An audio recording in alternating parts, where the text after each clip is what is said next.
नमस्कार दोस्तों, मैं हूं इमरान और आप देख रहे हैं इमरान कंस्ट्रक्शन। आज के वीडियो में हम बात करेंगे घर बनाने की स्टेप बाय स्टेप प्रोसेस के बारे में, बिल्कुल बेसिक लैंग्वेज में। अगर आप पहली बार घर बनवा रहे हैं तो यह वीडियो आपके लिए बहुत इम्पोर्टेंट है। तो चलिए बात करते हैं स्टेप फर्स्ट की। फर्स्ट स्टेप जो होता है, पहला स्टेप जो होता है हमारा प्लॉट क्लीनिंग एंड लेआउट का होता है, जिसमें हमको करना क्या होता है कि सबसे पहले साइट पे जाना होता है। साइट पे जाकर प्लॉट जो होता है, जो हमारा प्लॉट है, उसकी सफाई करनी होती है। मिट्टी वगैरह जो भी कचरा होता है उसको साफ़ करना होता है। फिर उस पर अकॉर्डिंग टू ड्राइंग जो हमारा होता है नक्शा के हिसाब से उस पर लेआउट लगाया जाता है, चुनाई गिराया जाता है। उसके बाद हमारा दूसरा वर्क चालू होता है एग्जीबिशन का। तो एग्जीबिशन में हमको क्या करना होता है कि फाउंडेशन के लिए ज़मीन खोदनी होती है।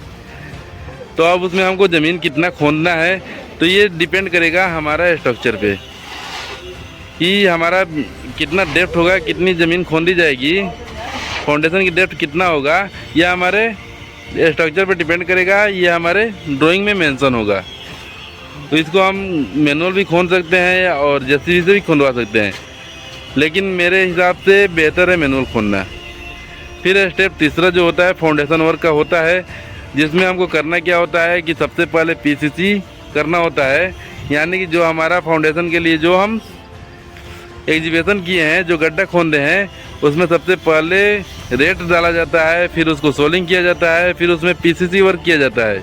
सीमेंट और कंक्रीट का मिश्रण बनाकर 2 इंची या 3 इंची पीसीसी किया जाता है। फिर हमारी फुटिंग डाली जाती है, जिसमें रेनफोर्समेंट और कंक्रीट की मिश्रण होता है। यानी कि जो हमारा सरिया होता है, सरिया बांध के कॉलम खड़ा करके उसको कंक्रीट किया जाता है। फिर हमारा चौथा स्टेप इसके बाद चालू होता है प्लिंथ बीम का और बैक फिलिंग का, जिसमें हमें फाउंडेशन के ऊपर प्लिंथ बीम दिया जाता है, जिस पे हम ड्राइंग पे प्लिंथ बीम देंगे। उसके ऊपर उसके बाद हमको करना क्या होता है बैक फिलिंग। उसके बाद हमको मिट्टी डालना होता है। मिट्टी डालने के बाद हमारा जो न्यू होता है वो कंप्लीट हो जाता है प्लिंथ बीम के बाद। उसके बाद हमारा पाँचवा स्टेप जो आता है सुपर स्ट्रक्चर का आता है। तो सुपर स्ट्रक्चर में दोस्तों आता है wall and column. Wall and column जो है, अब वॉल और आरसीसी कॉलम बनाए जाते हैं।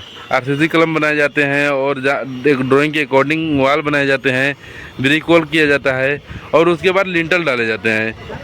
लिंटल डालने के बाद हमारा छठा स्टेप चालू होता है रूफ स्लैब कास्टिंग, जिसमें हमको शटरिंग लगाना होता है, बार बेंडिंग करना होता है, कंक्रीटिंग करना होता है। उसके बाद इसमें सबसे महत्वपूर्ण जो बात है, प्रॉपर क्यूरिंग ज़रूरी होती है।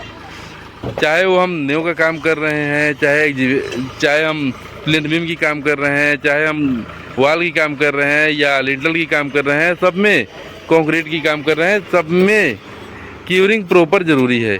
और उसके बाद हमारा जो स्टेप आता है, सातवां स्टेप आता है, जो फाइनल स्टेप होता है फिनिशिंग वर्क का, जिसमें हमको करना क्या होता है कि उसमें हमारा काम होता है कि इलेक्ट्रिकल का काम होता है, प्लम्बिंग का जो भी काम है सब काम होता है। उसके बाद हमारा प्लास्टरिंग का वर्क होता है। फिर फ्लोरिंग का काम होता है कि हमको पानी किधर से कहाँ ले जाना है। फिर फाइनल में टाइलिंग का काम होता है। उसके बाद पेंटिंग का काम होता है। तो दोस्तों यहाँ तक हमको करने के बाद हमारी घर फिनिशिंग हो जाती है।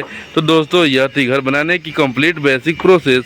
अगर आप और डिटेल चाहते हैं किसी स्टेप पे तो कमेंट करके ज़रूर बताएं। वीडियो पसंद आए तो लाइक करें, शेयर करें और इमरान कंस्ट्रक्शन को सब्सक्राइब करना ना भूलें।